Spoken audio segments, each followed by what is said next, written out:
Hello नमस्कार दोस्तों, आप लोगों का आपके YouTube चैनल MSKBM इंस्टीट्यूट में स्वागत है। देखिए, हम लोग आज के वीडियो में क्लास 10th का जो पॉलिटिकल साइंस है, जिसे हम लोग राजनीतिक विज्ञान बोलते हैं, उसको हम लोग डिस्कस करने जा रहे हैं। मतलब उसका पहला जो चैप्टर है पावर शेयरिंग, सत्ता की साझेदारी, उसे डिस्कस करेंगे। तो यदि आप हिंदी मीडियम में हैं, किसी भी बोर्ड से हैं, स्पेशली ये लिखा गया है, जो बनाया गया ये बोर्ड, वो बनाया गया झारखंड शिक्षा परियोजना परिषद द्वारा। ठीक है, उसके द्वारा ये बुक ड्राइव किया गया। मतलब JCERT जिस तरह NCERT होता है उसी तरह बनाया गया है। तो आप यहाँ पे देखिएगा, एक एक करके मैं सारे चैप्टर्स का डिस्कशन करूँगा, लेकिन आज हम लोग इस वीडियो में पहला चैप्टर का डिस्कशन करेंगे और साथ साथ बहुत ही इम्पॉर्टेंट जो क्वेश्चंस आएगा इस चैप्टर से उसे भी डिस्कस करूँगा। तो आप वीडियो में लास्ट तक बने रहिएगा और देखिएगा कि हम लोग उस तरह के क्वेश्चंस को किस तरह से सॉल्व करते हैं। यदि आप चैनल में नए हैं तो चैनल को सब्सक्राइब करना ना भूलिएगा और अपने दोस्तों को भी शेयर कीजिएगा ताकि उन्हें भी इसका लाभ मिल सके। तो हम लोग स्टार्ट करते हैं। देखिए, यहाँ पर सबसे पहले बुक के बारे में बताया गया है। बुक जो हम लोग का है वो है राजनीतिक विज्ञान क्लास 10th JCERT के द्वारा ये बुक डिजाइन किया गया है, यदि आप बात करते हैं तो। ठीक है, तो देखिए, सबसे पहले यहाँ पर हम लोग बात करते हैं तो हम लोगों को पता चलेगा कि हम लोगों के पास जो चैप्टर है पहला, वो चैप्टर है सत्ता की साझेदारी। पहला जो चैप्टर है उसका नाम क्या है? सत्ता की साझेदारी। तो इसको समझने की कोशिश कीजिएगा। सत्ता की साझेदारी, जिसे हम लोग बोलते हैं पावर शेयरिंग, मतलब जो पावर है उसे बांटने की बात की जा रही है, साझेदारी करने की बात की जा रही है। तो यहाँ पे देखिए कि सबसे पहले क्या बनाया गया। देखिए, इस बुक को बहुत ही अच्छे तरह से डिजाइन किया गया। ध्यान दीजिएगा, इसका जो एक एक लाइन है उसको समझने की कोशिश कीजिएगा। आप जब NCERT देखेंगे तो आपको उसमें बहुत सारा लॉन्ग टाइप में लिखा हुआ मिलेगा, लेकिन यहाँ पर उसको समराइज करते हुए बहुत ही मॉडिफाइड फॉर्म में बनाया गया है इसको। ठीक है, तो सबसे पहले हम लोग बात करते हैं कि इसमें क्या क्या जानने को मिलेगा हम लोग को। देखिए, सीखने के प्रतिफल क्या क्या लिखे गए हैं इसमें। छात्र सत्ता में साझेदारी के विभिन्न रूपों की जानकारी लेंगे। छात्र यह जान पाएंगे कि विभिन्न लोकतांत्रिक शासन पद्धतियां सत्ता के बंटवारे की मांग से कैसे निपटती है। तो यहाँ पर सबसे पहले जो बात किया जा रहा है वो बात किया जा रहा है सबसे पहले परिचय के बारे में। किसके बारे में बात किया जा रहा है? परिचय के बारे में बात किया जा रहा है। तो देखिए, किसी भी यदि हम देश के बारे में सबसे पहले बात करते हैं तो आप देखेंगे कि उस देश में अलग अलग तरह के जाति, धर्म, भाषा और नस्ल और रीति रिवाज को मानने वाले लोग रहते हैं। ठीक है, ये किसी भी देश में आपको देखने को मिल सकता है। अब यहाँ पर क्या होता है कि जब देश में रहने वाले लोग एक दूसरे से युद्ध करने लग जाते हैं, लड़ाई झगड़े करने लग जाते हैं, तो दिक्कत होती है।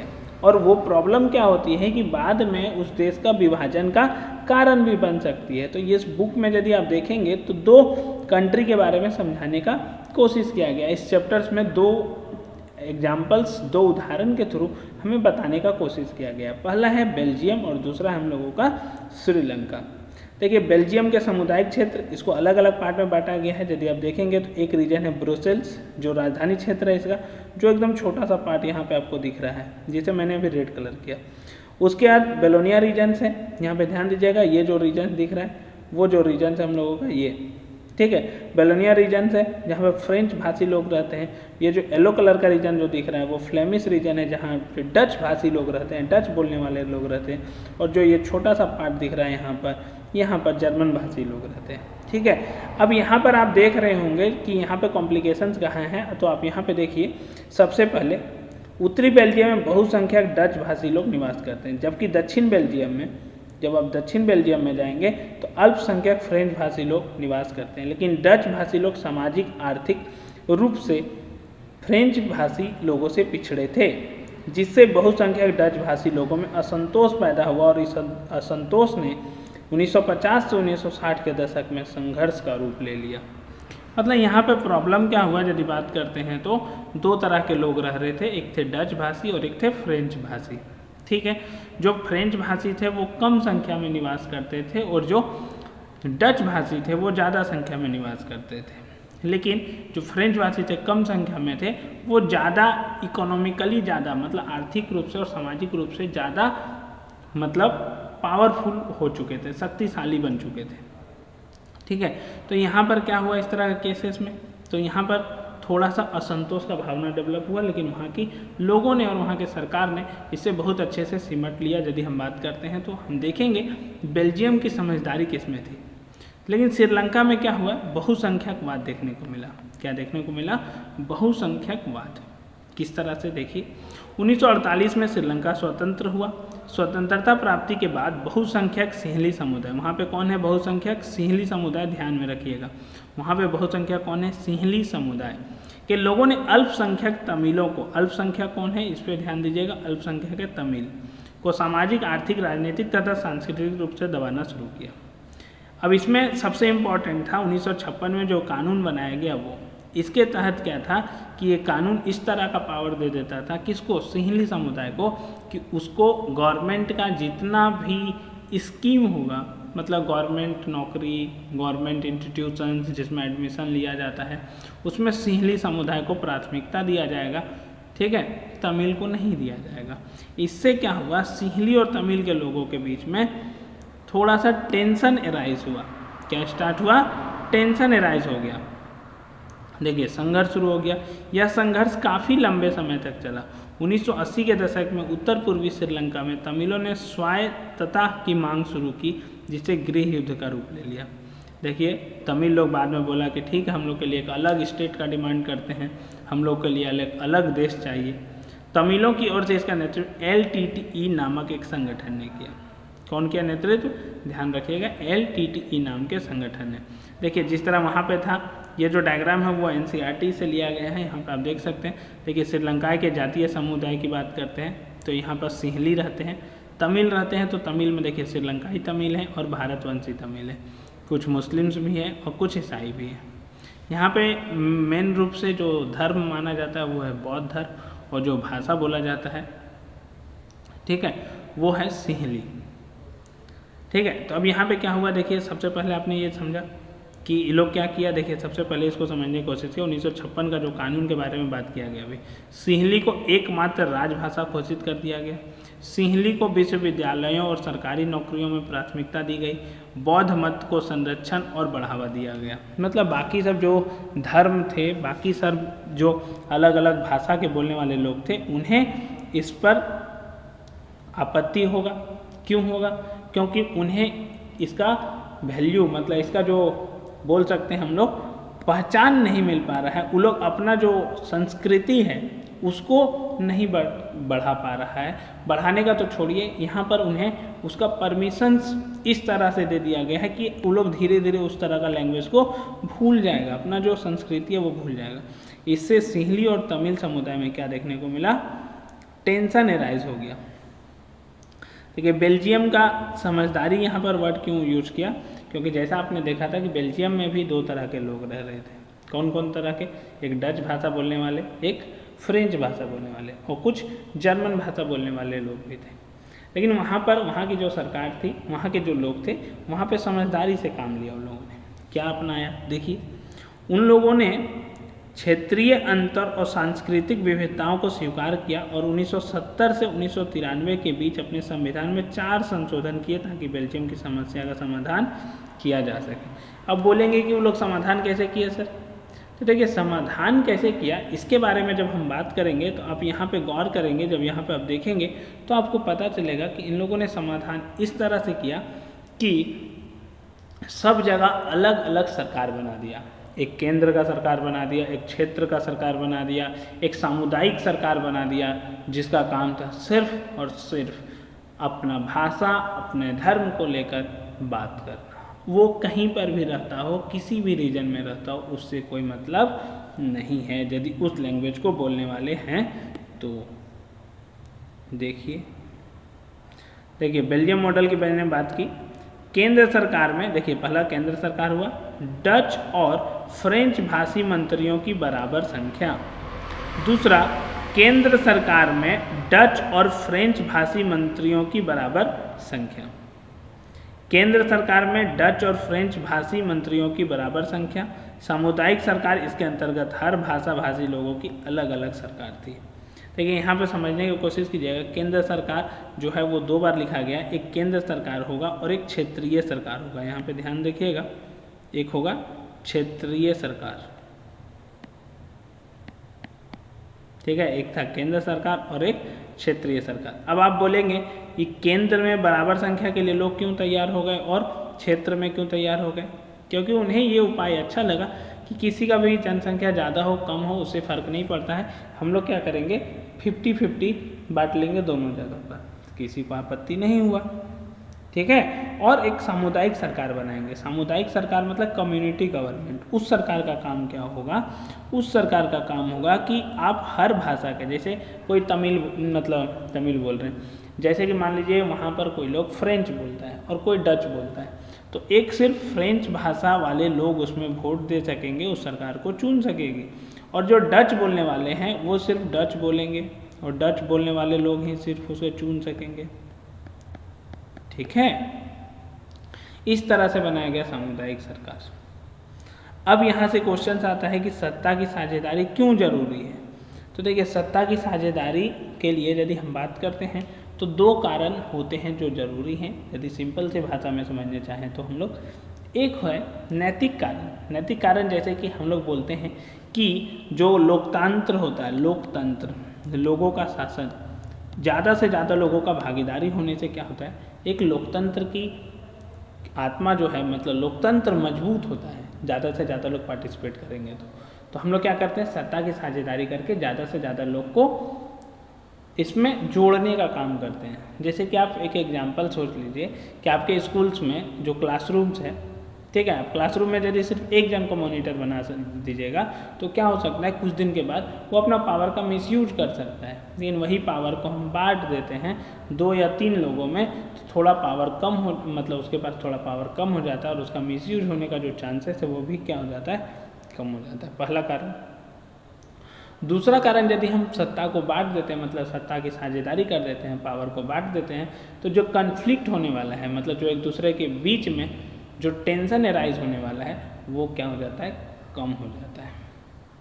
तो वही क्वेश्चंस यहाँ पे आपसे यदि पूछेगा कि सत्ता की साझेदारी क्यों जरूरी है, तो ध्यान में रखिएगा, किसी देश की समस्याओं, विशेषकर राजनीतिक और सामाजिक समस्याओं के समाधान के लिए सभी वर्गों की सत्ता में साझेदारी आवश्यक हो जाती है। सत्ता की साझेदारी के अभाव में कई सारी समस्याएं खड़ी हो जाती है। देखिए, सबसे पहला क्वेश्चन है सत्ता की साझेदारी क्यों। तो अब मान लीजिए नहीं रहता है तो क्या क्या प्रॉब्लम क्रिएट हो सकता है।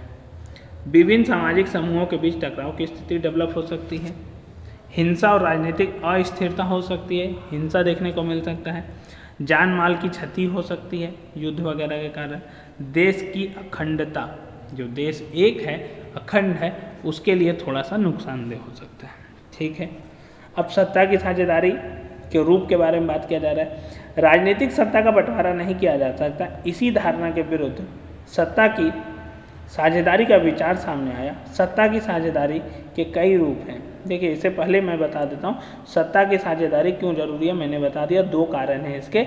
एक कारण है नैतिक कारण और दूसरा कारण है कि हम लोग लाभ और हानि को देखकर काम करते हैं। देखिए, सत्ता की साझेदारी होगा तो क्या होगा, यहीं से क्वेश्चन बनाइए। विभिन्न सामाजिक समूहों के बीच में जो टकराव की स्थिति उत्पन्न हो रही थी वो क्या हो जाएगी, कम हो जाएगी। हिंसा और राजनीतिक अस्थिरता में कमी देखने को मिलेगा हम लोगों को। जान माल की क्षति जो हो रही थी इसमें भी कमी होगा, जान माल की क्षति नहीं होगी या फिर कम होगी। देश की अखंडता बरकरार रहेगी। कब, जब हम सत्ता की साझेदारी कर देते हैं तब। अब यहाँ पे समझने की कोशिश कीजिएगा, यहाँ पर क्या बोलता है सबसे पहले कि नियंत्रण और संतुलन की व्यवस्था के बारे में। तो हम जब यहाँ पे देखते हैं तो इसमें हम लोगों को पता चलता है कि इसमें सरकार के विभिन्न अंगों, विधायिका, कार्यपालिका और न्यायपालिका के बीच कार्यों का विभाजन होता है। देखिए, हम लोगों के पास जो पावर को डिस्ट्रीब्यूट किया गया है वो अलग अलग तरीक़ा से किया गया है। इसमें सबसे पहला जो बात किया गया है वो है विधायिका। जैसा कि आप इंग्लिश में जानते होंगे, इसे हम लोग बोलते हैं लेजिस्लेटिव। क्या बोलते हैं, लेजिस्लेटिव। दूसरा है हम लोगों के पास कार्यपालिका, जिसे हम लोग बोलते हैं एग्जीक्यूटिव्स। और तीसरा हम लोग इसको बोलते हैं जुडिशियरी। ठीक है, आज देखिए, आज हम लोग पहला चैप्टर से स्टार्ट किए हैं, लेकिन आप इस चैनल में बने रहिएगा, आपको एक एक करके बहुत जल्द पूरा SST का कोर्स करा दिया जाएगा। ठीक है, अब इस तरह से जब बांटा जाता है पावर को तो इसे हम लोग बोलते हैं शक्ति पृथक्करण का सिद्धांत या सत्ता का क्षैतिज वितरण। अब आप बोलेंगे इसे सत्ता का क्षैतिज वितरण क्यों बोल रहे हैं, हॉरिजॉन्टल डिस्ट्रीब्यूशन। इसलिए बोल रहा हूँ मैं यहाँ पर, ध्यान दीजिएगा सबसे पहले कि यहाँ पर बंटवारा जो हुआ है वो इस तरह से हुआ है। हम लोगों के पास पहला है विधायिका, ठीक है, दूसरा है कार्यपालिका और तीसरा है हम लोगों के पास न्यायपालिका, ठीक है। तीसरा क्या है हम लोगों के पास, न्यायपालिका। 3 है, तीनों जो है वो बराबर पावर लेकर रहता है और तीनों एक दूसरे के पावर को कंट्रोल करने का काम करता है। आप बोलेंगे ऐसा कैसे हो गया, तीनों एक दूसरे को बराबर कैसे रखता है पावर। तो देखिए जो विधायिका है इसका काम है कानून बनाना, विधायिका का काम क्या है, कानून का निर्माण करना। कार्यपालिका का काम है कानून को लागू करना और जो न्यायपालिका है उसका काम है संविधान और अधिकारों की रक्षा करना। तो सोचिए कानून कौन बनाया, विधायिका, उसको लागू कौन करवाया, कार्यपालिका। तो सोचिए जैसा लॉ बनेगा उसी तरह लागू होगा इस पर। और जो लॉ बन जाएगा तो न्यायपालिका उसकी क्या करने वाली है, रक्षा करने वाली है, जो संविधान बनेगा। तो सोचिए तीनों एक दूसरे पर डिपेंडेंट हुआ ना, तो तीनों डिपेंडेंट हुआ, तीनों के पास जो पावर है वो बराबर है, इसीलिए हम लोग इसको बोलते हैं सत्ता का क्षैतिज वितरण, हॉरिजॉन्टल डिस्ट्रीब्यूशन ऑफ पावर। क्या बोलते हैं हम लोग, हॉरिजॉन्टल डिस्ट्रीब्यूशन ऑफ पावर।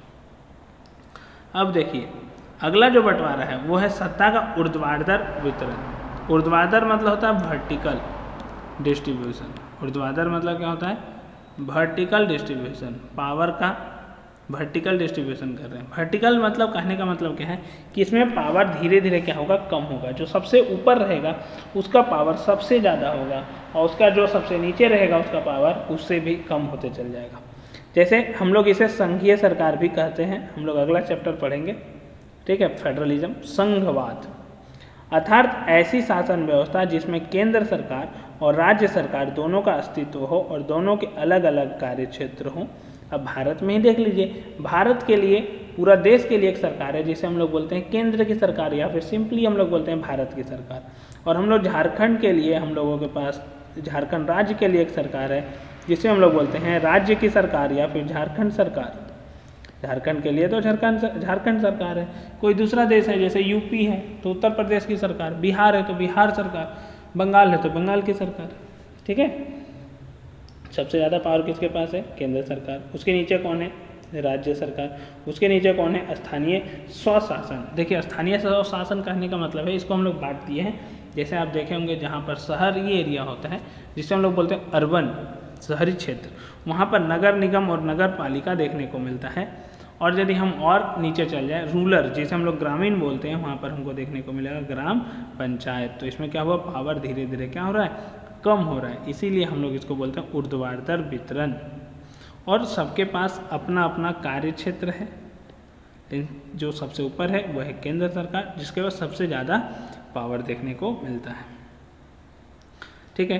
तो आपसे पूछेगा कि हॉरिजॉन्टल जो डिस्ट्रीब्यूशन है, क्षैतिज वितरण पावर का मतलब सत्ता का, वो कहाँ देखने को मिलता है, एक देश का नाम बताइए। तो आप आराम से बोल सकते हैं भारत। और अभी हमने देखा था बेल्जियम, वहाँ भी केंद्र की सरकार थी, क्षेत्रीय सरकार थी, तो आप उसका भी नाम ले सकते हैं, ठीक है। अब यहाँ पर बात किया जा रहा है सामुदायिक सरकार। सामुदायिक सरकार बेल्जियम का उदाहरण है। देखिए भारत में सामुदायिक सरकार उस तरह से नहीं है, लेकिन आप देखेंगे कि भारत में भी जो महिला है उनके लिए कुछ आरक्षण दिया जाता है। जो SC ST OBC हैं, शेड्यूल कास्ट, शेड्यूल ट्राइब और जो अदर बैकवर्ड कास्ट के लोग हैं उन्हें कुछ आरक्षण दिया जाता है। इकोनॉमिकली वीकर सेक्शन के लिए भी कुछ आरक्षण दिया जाता है। इस तरह से हम बोल सकते हैं कि पावर को बढ़ाने के लिए डायरेक्टली तो हम नहीं बोलते हैं कि मेरे पास उस तरह की सरकार है, लेकिन हम उस तरह के प्रावधान को अपने संविधान में रखते हैं, ठीक है। सामुदायिक सरकार का आपको एग्जाम्पल पूछेगा तो आप बेहिचक से बेल्जियम के बारे में बोल सकते हैं। सरकार के इस रूप में, सामुदायिक सरकार में क्या होता है, ध्यान दीजिएगा, सरकार के इस रूप में विभिन्न सामाजिक समूहों के बीच सत्ता की भागीदारी होती है। किसकी भागीदारी होती है, सत्ता की भागीदारी होती है। आप यहाँ ध्यान दीजिएगा, अर्थात सभी वर्गों और समूह के लोग सत्ता में शामिल होते हैं। सामुदायिक सरकार भाषाई समूह, भाषा के आधार पर लैंगिक समूह, लिंग के आधार पर, धार्मिक समूह धर्म के आधार पर और जातीय समूह जाति के आधार पर बनाया जाता है। अलग अलग तरह से हम बना सकते हैं। अब देखिए उसके बाद हम लोग दबाव समूह और आंदोलन, ये भी बहुत ही इम्पॉर्टेंट चीज़ है। हम लोग क्या करते हैं, दबाव समूह और आंदोलन क्या है समझिएगा। ये किसी भी तरह का सरकार का मेन रूप नहीं है, मतलब सरकार नहीं है, लेकिन दबाव समूह जैसे कि आप एक एग्जाम्पल समझिए, किसान संघ या फिर छात्र संघ, वो सब क्या करते हैं, एक अपना यूनियन बनाते हैं, एक संघ बनाते हैं, ठीक है, और वो लोग अपनी मांगों को सरकार के सामने रखते हैं, सरकार के सामने रखते हैं और सरकार को इन समूहों का मांग को मानना पड़ता है। क्यों मानना पड़ता है? क्योंकि ये लोग आंदोलन के जरिए सरकार पर दबाव बनाने की कोशिश करते हैं, इसलिए इन्हें दबाव समूह कहा जाता है। अब ऐसा क्या है कि सरकार पे यदि हम दबाव बनाएंगे तो सरकार को सारा बात मानना पड़ेगा, तो ऐसा नहीं है। लेकिन देश हित में, यदि लोगों के हित में यदि ज़्यादा से ज़्यादा लोग उसका समर्थन कर रहे हैं तो उनको क्या करना पड़ता है, वापस ले लेना पड़ता है। जैसा कि आपने देखा होगा कि भारत में जब किसान बिल लागू हुआ था तो ढेर सारे किसानों ने आंदोलन किया था, तो जिसके कारण जो किसान बिल है उसे वापस लेना पड़ा सरकार को। ठीक है, ठीक। देखिए, लोकतांत्रिक शासन प्रणाली में सत्ता पक्ष या सरकार की मनमानी रोकने के लिए विभिन्न दबाव समूहों तथा उनके द्वारा किए जाने वाला आंदोलन काफ़ी महत्वपूर्ण भूमिका निभाता है। दबाव समूह में विपक्षी दल, व्यापारी वर्ग, उद्योगपति वर्ग, किसान वर्ग, छात्र समूह अथवा औद्योगिक मजदूर इत्यादि आते हैं। जैसा कि आपने देखा होगा कि जब भी चुनाव आते हैं, इलेक्शंस आते हैं किस देश में, भारत में की बात मैं कर रहा हूँ मेनली, तो आप देखे होंगे जो अधिकतर पार्टियाँ होती है वो चाहती है कि उन्हें किसान लोगों का वोट मिल जाए।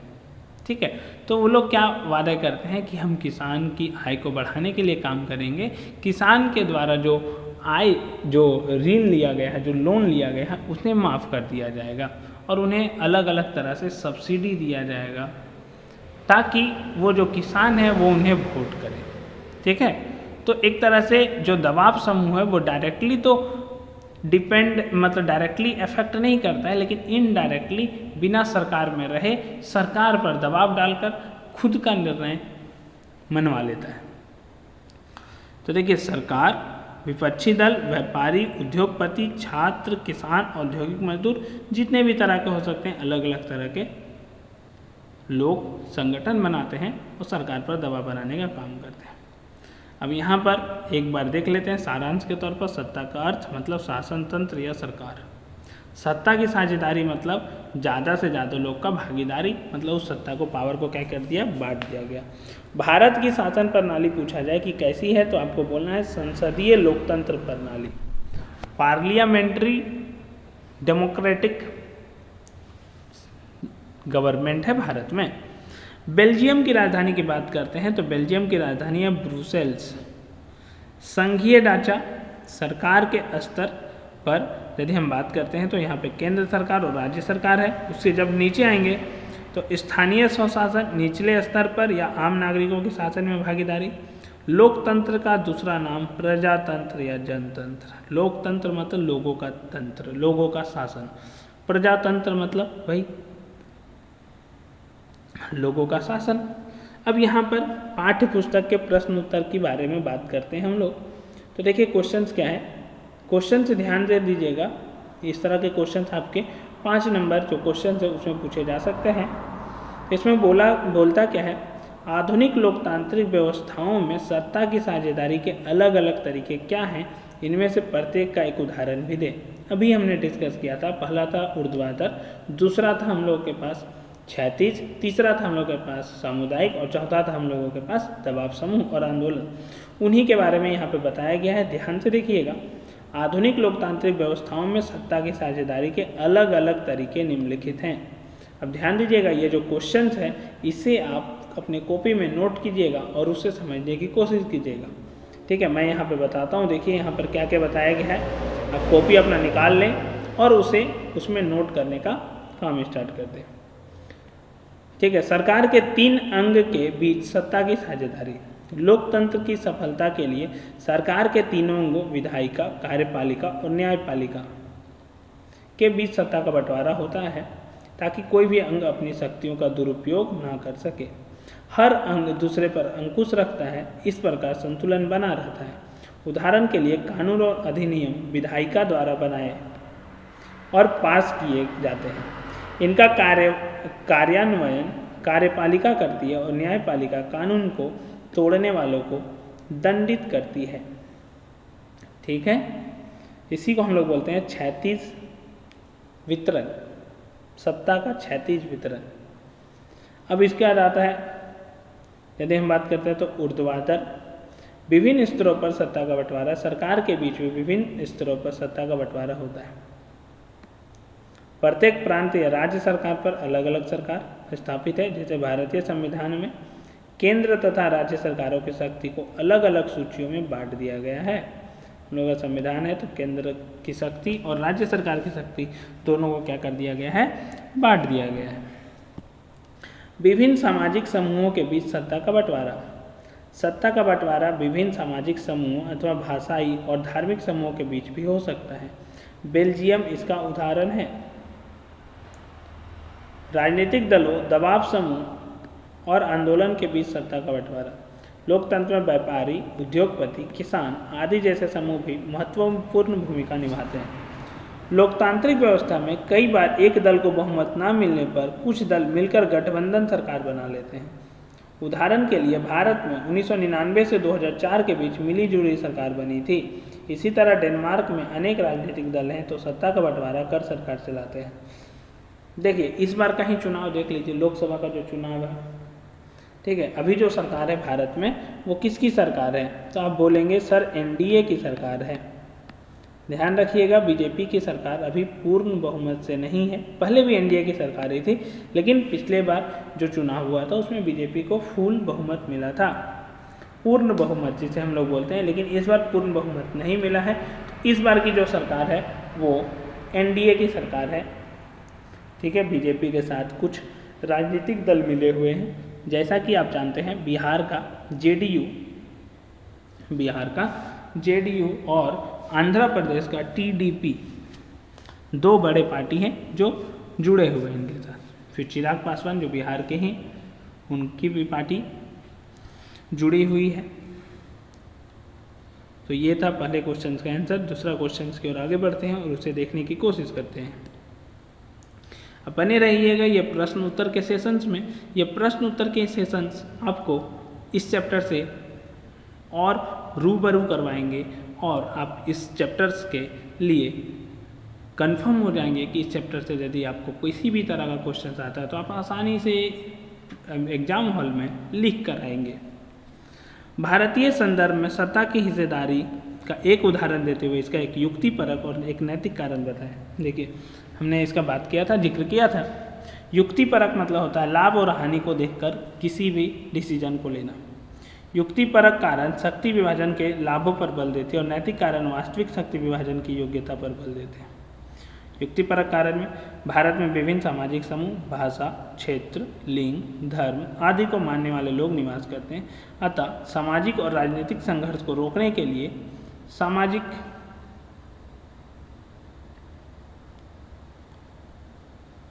समूहों के बीच सत्ता की भागीदारी आवश्यक है। जैसे यदि संविधान निर्माण के समय 3 भाषाई फॉर्मूला विद्यार्थियों पर लागू न कर सभी पर हिंदी भाषा को जबरदस्ती थोप दिया जाता तो भारत के अनेक भागों में हिंसात्मक आंदोलन चलते रहते। जैसा कि इंग्लिश को लेकर हुआ था भारत में, एक बार जो संविधान बनाने वाले थे उन लोगों ने सोचा कि सब जगह हिंदी लगा दिया जाए, तो उसमें आंदोलन स्टार्ट हो गया। क्योंकि आपको पता होना चाहिए, जब हम लोग चैप्टर 2 पढ़ेंगे तो हम लोग इसमें देखेंगे कि भारत में रहने वाले जो 43% लोग हैं वही हिंदी बोल पाते हैं और समझ पाते हैं। परंतु वर्तमान में भारत के सभी लोग स्वेच्छा से, देखिए, भारत पर 3 फार्मूला लागू किया गया था संविधान के समय। हिंदी, स्वेच्छा से हिंदी, अंग्रेजी, क्षेत्रीय भाषा के साथ साथ यूरोपीय भाषा भी सीख रहे हैं। नैतिक कारण, लोकतंत्र में वह सरकार वैधानिक होती है जिसमें सभी लोग व्यवस्था से जुड़े होते हैं। सरकार लोकतंत्र को उदारवादी और कल्याणकारी बनाने के लिए विभिन्न स्तरों पर प्रयास करती है। कानून इस तरह बनाए जाते हैं जिससे कि किसी भी धार्मिक आस्था और विश्वासों को ठेस न पहुँचे। इस प्रकार सत्ता की भागीदारी का यह दृष्टिकोण नैतिक दृष्टिकोण कहलाता है। अब यहाँ पे देखिए क्या क्वेश्चन दिया गया है। इस अध्याय को पढ़ने के बाद 3 छात्रों ने अलग अलग निष्कर्ष निकाले। आप इनमें से किससे सहमत हैं और क्यों? अपना जवाब करीब 50 शब्दों में दें। ये पहला है थम्मन, जिन समाजों में क्षेत्रीय, भाषाई और राज्य आधार पर विभाजन हो, सिर्फ वहाँ सत्ता की साझेदारी जरूरी है। सत्ता की साझेदारी सिर्फ ऐसे बड़े देशों के लिए उपयुक्त है जहाँ क्षेत्रीय विभाजन मौजूद होते हैं। मथाई बोल रहा है, एक थम्मन बोला। और औसेफ क्या बोल रहा है, देखिए, हर समाज में सत्ता की साझेदारी की ज़रूरत होती है, भले ही वह छोटा हो या उसमें सामाजिक विभाजन ना हो। मेरे हिसाब से मैं औसेफ से सहमत हूँ, क्योंकि उसने लोकतंत्र की जो मूल भावना है, जिसे हम लोग बोलते हैं स्पिरिट ऑफ डेमोक्रेसी, उसकी बात की है। क्योंकि सत्ता की साझेदारी हर जगह जरूरी होती है। आप छोटे छोटे ऑफिस में या फिर घर में भी देखते हैं तो वहाँ पर भी सत्ता की साझेदारी की जाती है। कुछ लोगों के लिए कुछ काम को क्या किया जाता है, बांट दिया जाता है। मैं औसेफ से सहमत हूँ। हम जानते हैं कि लोकतंत्र की मूल भावना है लोगों के हाथ में सत्ता देना। सत्ता की साझेदारी करके हम लोकतंत्र की मूल भावना का सम्मान करते हैं। यदि सत्ता की साझेदारी नहीं होती है तो सत्ता कुछ चुनिंदा हाथों तक ही सीमित रह जाती है। ऐसी स्थिति से तानाशाही का जन्म होता है, जिससे लोकतंत्र की हत्या हो जाती है। ठीक है, क्योंकि देखिए, थम्मन और मथाई के बातों से मैं सहमत इसलिए नहीं था क्योंकि इन्होंने सिर्फ बोला था कि कुछ सब जगह ज़रूरत नहीं है, कुछ ही जगह पर ज़रूरत है। ठीक है, आप थम्मन और मथाई की बातों से भी सहमत हो सकते हैं, लेकिन आपको उसके तर्क में आंसर देना पड़ेगा कि आप क्यों इस बात पे सहमत जता रहे हैं। अगला क्वेश्चन क्या है, देखिए, बेल्जियम में राजधानी के निकट स्थित मर्चटेम के मेयर ने अपने यहाँ के स्कूलों में फ्रेंच बोलने पर रोक को सही बताया है। उन्होंने कहा है कि इससे डच भाषा में बोलने वाले लोगों को इस फ्लेमिश शहर के लोगों से जुड़ने में मदद मिलेगी। क्या आपको लगता है कि यह फैसला बेल्जियम की सत्ता की साझेदारी की व्यवस्था की मूल भावना से मेल खाता है? देखिए, आप किसी को रोक नहीं सकते हैं किसी भी भाषा को बोलने पर। ठीक है, तो मैं बोलना चाहूँगा कि ये जो मेयर के द्वारा लगाया गया जो घटना है वो सही नहीं है। नहीं, मर्चटेम के मेयर का फैसला बेल्जियम की सत्ता की साझेदारी की व्यवस्था की मूल भावना से मेल नहीं खाता, क्योंकि बेल्जियम एक जनसांख्यिक विविधता वाला देश है। बेल्जियम में 3 भाषा वर्ग के लोग रहते हैं, डच, फ्रेंच और जर्मन। इनमें से 59% आबादी डच बोलती है और फ्लेमिश में रहती है, जबकि 40% आबादी फ्रेंच बोलती है और वेलोनिया रीजन में रहती है। वेलोमिया नहीं होगा, वेलोनिया होगा, ध्यान दीजिएगा, ना होगा यहाँ पे। अगर फ्लेमिश में फ्रेंच बोलने पर रोक लगाई, देखिए, फ्रेंच बोलने पर लोग रहे, 40% आबादी है जो फ्रेंच बोलती है, जो डिमांड करने लगेगी, मांग करने लगेगी कि हमारे लिए एक अलग देश बना दिया जाए। अगर फ्लेमिश में फ्रेंच बोलने पर रोक लगाई तो देखिए क्या होने वाला है, वलोनिया में भी डच बोलने पर रोक लगाने की मांग होगी, वही दूसरी जगह भी मांग किया जाएगा। इसका परिणाम यह होगा कि सामाजिक और राजनीतिक संघर्ष बढ़ेगा और अशांति का वातावरण बन जाएगा। लोकतंत्र में सभी को स्वतंत्रता और समानता का अधिकार है, तो लोकतंत्र है तो सभी को समानता का अधिकार मिलना चाहिए। नीचे दिए उदाहरण को गौर से पढ़ें। इसमें सत्ता की साझेदारी के जो युक्ति परक होगा कारण बताए गए हैं, उनमें से किसी एक का चुनाव करें। ठीक है, महात्मा गांधी के सपनों को साकार करने और अपने संविधान निर्माताओं की उम्मीदों को पूरा करने के लिए हमें पंचायतों को अधिकार देने की जरूरत है। पंचायती राज ही वास्तविक लोकतंत्र की स्थापना करता है। यह सत्ता उन लोगों के हाथों में सौंपता है जिनके हाथों में इसे होना चाहिए। भ्रष्टाचार कम करने और प्रशासनिक कुशलता को बढ़ाने का एक उपाय पंचायतों को अधिकार देना भी है। जब विकास की योजनाओं को बनाने और लागू करने में लोगों की भागीदारी होगी तो इन योजनाओं पर उनका नियंत्रण बढ़ेगा। इससे भ्रष्ट बिचौलियों को खत्म किया जा सकेगा। इस प्रकार पंचायती राज लोकतंत्र की नींव को मजबूत करेगा। देखिए, विचार एकदम उत्तम है, क्योंकि जो लोग पास में रहते हैं उनके पास जो प्रॉब्लम होती है, जो समस्या होती है, उसे वो ज़्यादा अच्छा से सॉल्व कर सकते हैं। मान लीजिए मैं किसी एक रीजन में रहता हूँ, ठीक है, वहाँ पर जो लोग रहते हैं आसपास में वहाँ के समस्याओं को ज़्यादा अच्छा से समझ पाएंगे। ये नहीं कि सीएम को बुला लिया जाए, मुख्यमंत्री को बुला लिया जाए, मुख्यमंत्री बोलेंगे कि यहाँ पर ये चीज़ कर दिया जाए, क्योंकि सीएम यहाँ पर रहते नहीं हैं, मुख्यमंत्री यहाँ पर रहते नहीं हैं, तो उन्हें पूर्ण रूप से यहाँ पर क्या समस्या है उनसे वे अवगत नहीं हैं, मतलब उनके बारे में उनको अच्छे से जानकारी नहीं है, तो वो उस तरह से अच्छे से लागू नहीं कर पाएंगे। और यहाँ के लोग रहेंगे, यहाँ के अपने आसपास के लोग मिलकर ज़्यादा डेवलप कर सकते हैं। ठीक है, तो यहाँ पर बात किया गया है बेसिकली कि सबसे ऊपर में केंद्र सरकार है, फिर हम लोगों के पास राज्य सरकार है, फिर हम लोगों के पास क्षेत्रीय सरकार है, उसके बारे में बात किया जा रहा है। इस उदाहरण में सरकार के विभिन्न स्तरों पर सत्ता की साझेदारी की बात की गई है, जो सत्ता की साझेदारी का एक युक्तिपरक कारण है। सत्ता के बंटवारे के पक्ष और विपक्ष में कई तरह के तर्क दिए जाते हैं। इनमें से जो तर्क सत्ता के बंटवारे के पक्ष में उनकी पहचान करें और नीचे दिए गए कोड से अपने उत्तर का चुनाव करें। देखिए यहाँ पे कुछ लिखा गया है, विभिन्न समुदायों के बीच टकराव को कम करती है, ये होगा क्योंकि सत्ता की साझेदारी का इम्पोर्टेंट रोल है। ये सत्ता की साझेदारी क्या क्या करती है उसके बारे में आप यहाँ से भी लिख सकते हैं। सत्ता की साझेदारी विभिन्न समुदायों के बीच में टकराव को कम करती है, पक्षपात का अंदेशा कम करती है। हाँ, किसी को ऐसा नहीं लग सकता है कि किसी एक पक्ष के साथ धोखा हो गया। निर्णय लेने की प्रक्रिया को अटका देती है।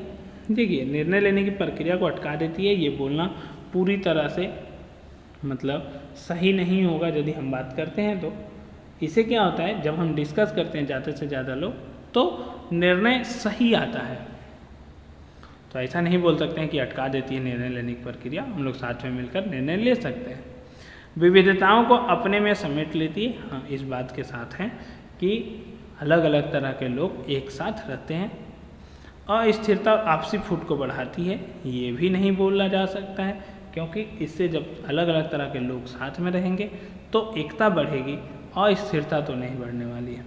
सत्ता में लोगों की भागीदारी बढ़ाती है। हाँ, सत्ता में लोगों की भागीदारी को बढ़ाती है। देश की एकता को कमज़ोर करती है, तो ये भी नहीं होने वाला है।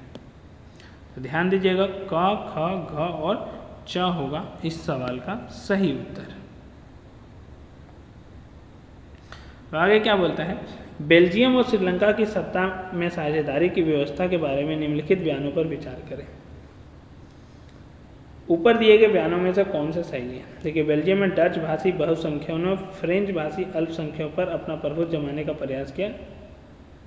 यदि हम बात करते हैं तो इसमें आप देखेंगे बेल्जियम में डच भाषी बहुसंख्यकों ने फ्रेंच भाषी अल्पसंख्यकों पर अपना प्रभुत्व जमाने का प्रयास किया, तो आप देखेंगे कि नहीं किया, क्योंकि उन लोगों ने बाद में अपना जो मत है उसे चेंज किया। सरकार की नीतियों ने सिहली भाषा बहुसंख्यकों का प्रभुत्व बनाए रखने का प्रयास किया। हाँ, ये बिल्कुल सही है। श्रीलंका के बारे में 1956 में जो कानून पास किया गया था, अपनी संस्कृति और भाषा को बचाने तथा शिक्षा और रोजगार में समान अवसर के लिए श्रीलंका के तमिलों ने सत्ता को संघीय ढांचे पर बांटने की मांग की। देखिए, संस्कृति और भाषा को बचाने के लिए उन लोगों ने मांग किया कि पावर को क्या किया जाए, बांटा जाए। मांग तो किया। बेल्जियम में एकात्मक सरकार की जगह संघीय शासन व्यवस्था लाकर मुल्क को भाषा के आधार पर टूटने से बचा लिया गया। ये भी बिल्कुल सही है, सिर्फ क नहीं होगा, बाकी तो सही है। ठीक है, निम्नलिखित को सुमेलित कीजिए, सूची 1, सूची 2। देखिए, यहाँ पे ध्यान दीजिएगा। आप बोलेंगे यहाँ सूची 1 सूची 2 कहाँ है, तो देखिए यहाँ पे क, ख, ग जो लिखा हुआ है, यहाँ ध्यान दीजिएगा। सरकार के विभिन्न अंगों के बीच सत्ता का बंटवारा, विभिन्न स्तर की सरकारों के बीच अधिकारों का बंटवारा, विभिन्न सामाजिक समूहों के बीच सत्ता की साझेदारी, 2 या 2 से अधिक दलों के बीच सत्ता की साझेदारी। देखिए, इसका तो हो गया गठबंधन सरकार। एक है संघीय सरकार, तो संघीय सरकार क्या होगा, ध्यान दीजिएगा, संघीय सरकार होगा आपका। एक है सामुदायिक सरकार, तो सामुदायिक सरकार क्या, विभिन्न सामाजिक समूहों के बीच सत्ता की साझेदारी, तो इसका तो हो गया 3। बचा अधिकारों का वितरण और संघीय सरकार, अधिकारों का वितरण। सरकार के विभिन्न अंगों के बीच सत्ता का बंटवारा, तो अधिकारों का क्या हो रहा है, वितरण हो रहा है। और एक लास्ट बच गया आपका, विभिन्न स्तर की सरकारों के बीच अधिकारों का बंटवारा, मतलब जिसे हम लोग बोलते हैं संघीय सरकार। पहले केंद्र सरकार होगी, फिर क्षेत्रीय सरकार होगी, इस तरह से देखने को मिलेगा हम लोगों को।